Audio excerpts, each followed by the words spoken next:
Sir हम लोग 2020 और 21 के सिविल सर्विसेज एस्पिरेंट्स हैं जो तैयारी कर रहे थे। हमारा आखिरी अटेम्प्ट था 2020 और 21 में, और वो कोविड पैंडमिक के कारण बहुत सारे बच्चे, मतलब बच्चे तो नहीं सर, एस्पिरेंट्स जो हैं वो एग्ज़ाम नहीं दे पाए, और बहुत सारे जो लोग ने एग्ज़ाम दिया भी उनकी तैयारी नहीं थी, क्योंकि वो लॉकडाउन में बहुत तरह की उनको प्रॉब्लम्स का फेस करना पड़ा, या वो क्वारंटाइन भी हो गए थे। और कोविड वॉरियर्स भी हैं, जो डॉक्टर्स भी हैं, क्योंकि सिविल सर्विसेज की तैयारी डॉक्टर्स भी करते हैं, डॉक्टर्स हैं, पुलिस वाले करते हैं, ये सब 18-18 घंटा। डॉक्टर्स तो ऐसे हैं सर जो डेड बॉडीज़ को उन्होंने लिफ्ट किया है। मैं ऐसे डॉक्टर को जान रहा हूँ जो ना केवल डेड बॉडीज़ को लिफ्ट किया है, डेड बॉडीज़ को उन्होंने फ्यूनरल राइट्स भी परफॉर्म किया है, क्योंकि उनकी परिवार ने उन बॉडीज़ को अबैंडन कर दिया था, लेने से मना कर दिया था, क्योंकि कोविड से उनकी डेथ हुई। डॉक्टर ने सही। तो ऐसे डॉक्टर्स ने 18-18 घंटे काम कर हम सभी को बचाया है। आज जब वो तकलीफ़ में है तो हम उनके साथ खड़े नहीं हैं, मतलब सरकार हमारे साथ खड़ी नहीं है। वो उनका अटेम्प्ट एक पूरा बर्बाद हो गया। बहुत ही कीमती है ये अटेम्प्ट, बहुत लिमिटेड अटेम्प्ट है। 6 अटेम्प्ट मिलता है जनरल कैटेगरी में, बट आप ये जानिए कि बहुत सारे लोग हैं जो 6 अटेम्प्ट यूज़ नहीं कर पाते हैं, क्योंकि कॉलेज से जब निकलते हैं 22-23 साल का उम्र होता है। बहुत सारे एजुकेशन लोन पे रहते हैं, एजुकेशन लोन लेते हैं, उस लोन को चुकाने में, रीपे करने में 5 से 6 साल का वक्त लग जाता है। तो बाय द टाइम वो तैयारी करते हैं तो वो सर 28-29 साल के हो जाते हैं। तो बहुत लोग तो उसमें 1-1, 2-2 अटेम्प्ट ही दे पाए थे, और मैं तो बहुत ऐसे लोगों को जानता हूँ जिसका पहला अटेम्प्ट था। तो आप क्या मतलब सरकार से चांस मांग रहे हैं? हम सरकार से कॉम्पनसेट करने के लिए कह रहे हैं कि सर ये जो 2 साल हमारा बर्बाद हो गया है सर्कमस्टांसेस ने, जो कोविड के कारण जो क्षति पहुंची है, इसकी भरपाई कर दीजिए। सरकार ने पहले भी किया है। आप सीसैट और सिलेबस चेंज करने के कॉन्टेक्स्ट में जब वो लाया गया, जब सिलेबस में बदलाव आया, सीसैट को इंट्रोड्यूस किया गया।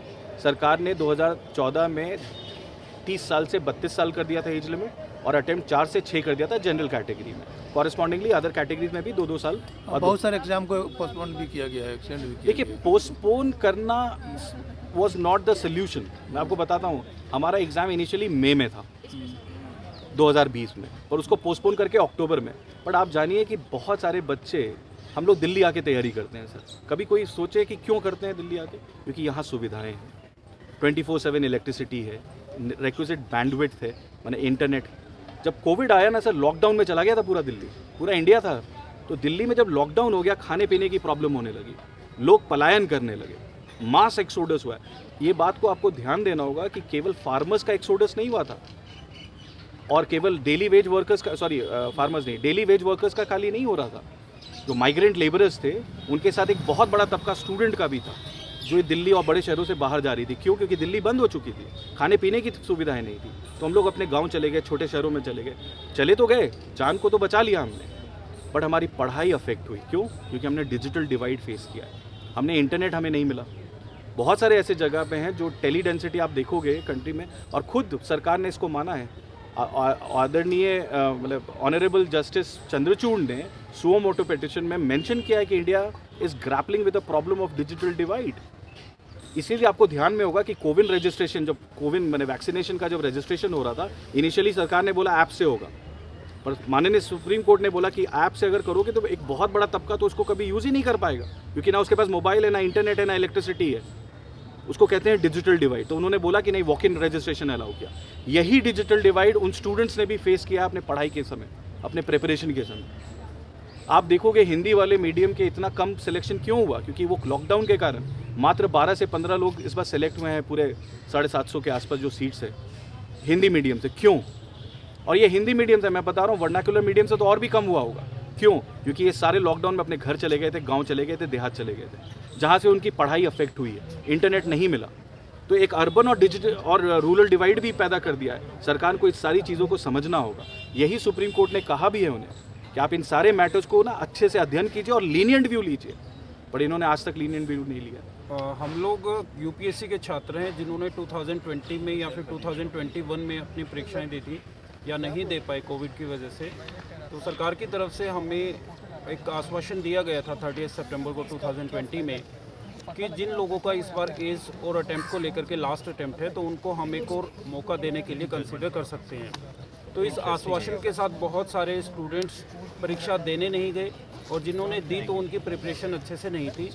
तो ये स्टूडेंट्स फिर सुप्रीम कोर्ट में जाते हैं कि इनको जो अटेम्प्ट देने के लिए आश्वासन दिया गया था वो कब मिलेगा, मगर सरकार की तरफ से बार बार ये दलील दी गई 3 से 4 महीने कॉन्टीन्यूअस इन स्टूडेंट्स को ये बताया गया कि आपके डिसीजन पर एक्टिव कंसिडरेशन चल रहा है, कॉम्पिटेंट जो अथॉरिटी है वो इसे कंसिडर कर रही है, आप थोड़ा वेट कर लीजिए। जब ये नोटिफिकेशन आएगा तो इसमें बखूबी इस चीज़ को ध्यान में रखा जाएगा कि जो एज और अटेम्प्ट वाइज लास्ट कैंडिडेट हैं या फिर नॉन अटेम्प्टर हैं तो उनको रिलैक्सेशन देने के लिए सरकार इसमें सोच सकती है, मगर ऐसा नहीं हुआ। फाइनली जब नोटिफिकेशन आया तो उसमें किसी तरीके का कंसिडरेशन करने से सरकार ने मना कर दिया। तो अब ये स्टूडेंट्स रोड पर हैं, यहाँ पर जंतर मंतर पर हैं, हंगर स्ट्राइक कर रहे हैं। मैं खुद हंगर स्ट्राइक पर बैठा था अभी 5 दिन के लिए, और अभी प्रोटेस्ट कर रहे हैं कॉन्टिन्यूस। मोर देन 14 मंथ से हम लोग प्रोटेस्ट कर रहे हैं यहाँ पर, सरकार सुन नहीं रही है। काफ़ी एग्जीक्यूटिव के पास भी हम लोगों ने अप्रोच किया, उन्होंने भी हमारे साथ सहानुभूति दी कि आप अपनी रिप्रेजेंटेशन दीजिए, जो कंसर्न अथॉरिटी है उस तक अपना मुद्दा पहुँचाइए। श्री ऑनरेबल श्री डॉक्टर जितेंद्र सिंह है उन तक रिप्रेजेंटेशन दी गई, मगर उन्होंने भी कंसिडर करने से मना कर दिया। तो हमारे पास लास्ट जो आयाम है अभी वो है कि माननीय श्री होम मिनिस्टर जी या फिर प्राइम मिनिस्टर जी इसमें दखल दें और बच्चों के ग्रीवेंसेस को सुने और उन्हें एक्स्ट्रा कंपनसेटरी अटेम्प्ट के रूप में 2 अटेम्प्ट और 2 ईयर का एज रिलैक्सेशन इन स्टूडेंट्स को मिले, ताकि इसमें जस्टिस हो सके और ये स्टूडेंट्स यहाँ रोड पे बैठने के बजाय अपनी स्टडी कर सकें। तो वो कोई भी स्टूडेंट हो, जैसे कल SSC के स्टूडेंट आए हुए थे, तो वो डिजिटल डिवाइड और ये सब जो चीज़ें सर ने बताई, जो प्रॉब्लम्स, वो सब बच्चों के साथ हुई है, ना कि एक के साथ। उनके घर में किसी के कोई खुद क्वारंटाइन थे, किसी के पेरेंट्स की डेथ हो गई थी, या फिर कोई एसेंशियल सर्विसेज में काम कर रहे थे, या फिर डिजिटल डिवाइड। जैसे डिजिटल डिवाइड का एक उदाहरण मैं आपको बताऊं, हम एक MP से मिलने गए, उड़ीसा की MP थी वो मैम RJD से, तो उन्होंने कहा कि मेरे वहाँ पर जो है, मैं आज भी अगर मेरे को फ़ोन करना हो अपने घर चली जाऊँ तो मेरे को 5 किलोमीटर दूर जाना पड़ता है, और अगर मेरे को मैसेज करना है तो मतलब मेरे को छत पे जाना पड़ेगा। तो MP के जो विलेज है उसी में ये सर्विस नहीं है, तो जो और बच्चे आते हैं वो पूरे इंडिया से आते हैं, तो उनको कितना ये सब इसमें फेस करना पड़ा होगा। तो इससे हमारी जो इतने साल तक जो गवर्नमेंट एग्जाम की तैयारी करते, चाहे UPSC वाले बच्चे हो चाहे अदर एग्जाम्स के हो, क्योंकि कंपटीशन बहुत ज़्यादा है और एक लिमिटेड एज है तैयारी करने की। UPSC में तो अटैम्प्ट भी लिमिटेड है, तो वो 2020 और 21 में अपनी प्रिपरेशन नहीं कर पाई, और मेंटल स्ट्रेस इतना था कि लोग आसपास ये हो रहा था, आज इतनी डेथ होगी, आज ये हो गया, आज वो हो गया, लोगों को लग रहा था कि पता नहीं जीवन भी रहेगा या नहीं रहेगा। तो एक मेंटल सिचुएशन भी ऐसी नहीं थी कि वो प्रॉपर तैयारी कर सके। तो गवर्नमेंट हर सेक्टर के लिए जैसे योजनाएं वो राहत पैकेज दे रही है, एग्रीकल्चर हो चाहे अदर हो, और गवर्नमेंट ने ये भी निकाल, जो बच्चे अनाथ हो गए उनके लिए गवर्नमेंट ने निकाली है कि 1000-1200 रुपये मिलेंगे, जो विडो हो गई उनके लिए निकाले। तो वो बच्चे जो अनाथ हो गए वो मान लो कि SSC GD के ही थे, वो 10th वाले बच्चे थे, तो वो सर्विसेज की तैयारी भी तो कर रहे थे, तो क्या उनको 1000-1200 रुपये देने से उनकी ज़िंदगी चल जाएगी? तो उनको वो अटेम्प्ट भी तो चाहिए ना। और वो जो विडो हुई है जो लेडीज, तो वो तैयारी भी करती हैं, ऐसा नहीं है कि वो तैयारी नहीं कर रही थी, वो घर पे और 1000-1200 से उनकी ज़िंदगी चलने वाली है। तो वो भी अगर इस एग्ज़ाम की, किसी भी गवर्नमेंट एग्ज़ाम की तैयारी करे तो उनको भी अटेम्प्ट चाहिए। तो ये एक बहुत ही मतलब 2 साल का जो गैप है, एक तरह का अनप्रोडक्टिव ईयर रहा, तो इसकी जो कंपनसेशन गवर्नमेंट को करना चाहिए। हम UPSC के छात्र हैं। विगत 1 से 1.5 वर्ष से हम जो कोरोना महामारी में 2020 और 21 में क्षति हुई है उसके लिए मांग कर रहे हैं अतिरिक्त अवसर की। ये मांग केवल UPSC की नहीं है, सभी भारतवर्ष में जो भी सेंट्रल गवर्नमेंट जितने भी एग्ज़ाम कराती है सब के लिए हम डिमांड कर रहे हैं कि माननीय सरकार हमारी 2020 और 21 में जिन छात्रों का लॉस हुआ है उसके लिए क्षतिपूर्ति के लिए एक अवसर प्रदान करें। इसके लिए माननीय उच्चतम न्यायालय ने भी हमारे साथ सहानुभूति प्रकट की है, और अन्य मंत्री और उनके जो सरकार के विपक्ष के सदस्य हैं उन सब ने सहानुभूति प्रकट की है। लेकिन गृह मंत्री जी और माननीय प्रधानमंत्री जी तक हमारी बात अभी नहीं हो पाई है।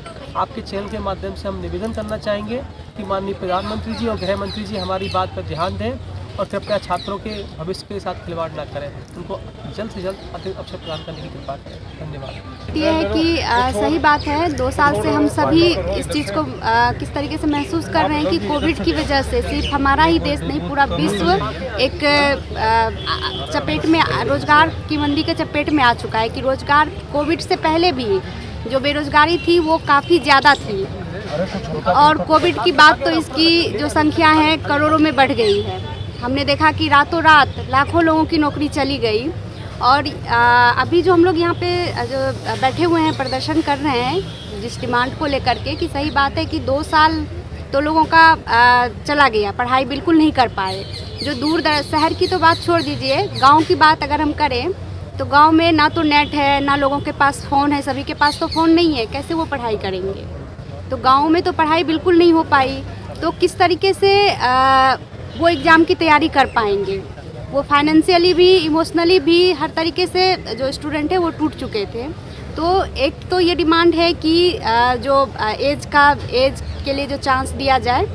दूसरा सिर्फ यूपीएससी ही नहीं, साथ ही ने कहा कि एसएससी और जितने भी गवर्नमेंट जॉब्स के हैं जो सरकार आप देख रहे हैं कि वैकेंसी ही नहीं निकाल रही है, धीरे धीरे वैकेंसीज को ख़त्म कर रही है, सरकारी संस्थानों को प्राइवेट कर रही है।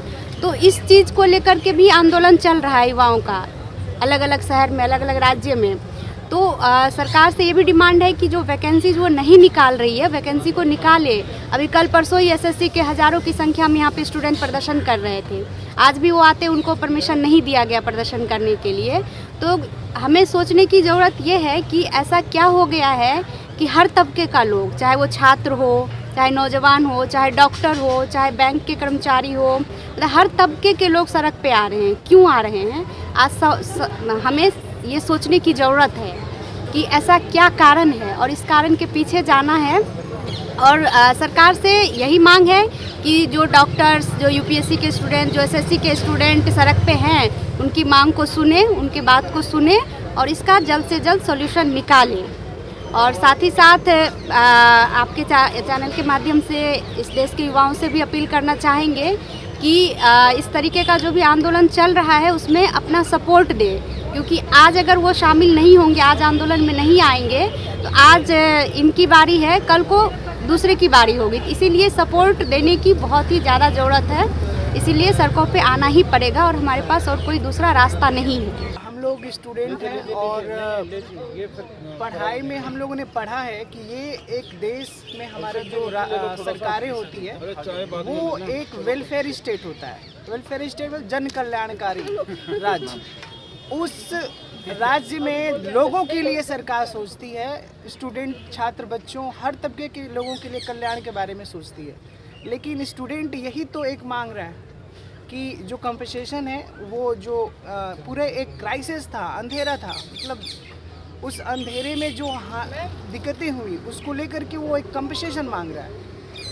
अगर वेलफेयर स्टेट अपने आप को कहाँ पर रखती है, क्या ये वेलफेयर स्टेट है, एग्जिस्ट कर रहा है अभी?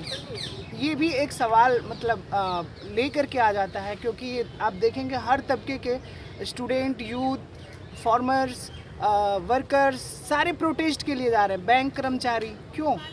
क्योंकि ये जो सरकार जो है अपनी फ़र्ज जो एक जिम्मेदारी होता है वेलफेयर स्टेट के लिए करनी चाहिए थी, वो कहीं नहीं कर पा रही है। और स्टूडेंट तो हमारे मतलब देश का भविष्य है। अगर उनके साथ कंपनसेशन की बात कर रहे हैं तो ये गलत नहीं है। और पूरे देश में स्टूडेंट, यूथ इस डिमांड को लेकर के, अनएम्प्लॉयमेंट और उनकी रोज़गार की बात, उनकी वैकेंसी जो नहीं है उनकी बात, 23 लाख वैकेंसी गवर्नमेंट सेक्टर में खाली है, वो भरे नहीं जा रहे। चारों तरफ जहाँ पे क्राइसिस है, अगर वहाँ पे रोज़गार नहीं होगा तो काम धंधे पर तो असर दिखेगा ही, क्योंकि बेरोज़गारी बढ़ेगी तो काम धंधे पर तो असर होगा। तो इन सब चीज़ों को बचाने के लिए ज़रूरत है कि स्टूडेंट, यूथ की डिमांड जो है, मूल समस्याएं जो हैं उनको सुना जाए, है ना। बेरोज़गारी की है, उनकी कंपनसेशन की बात है, वो उनको सरकार को माननी चाहिए।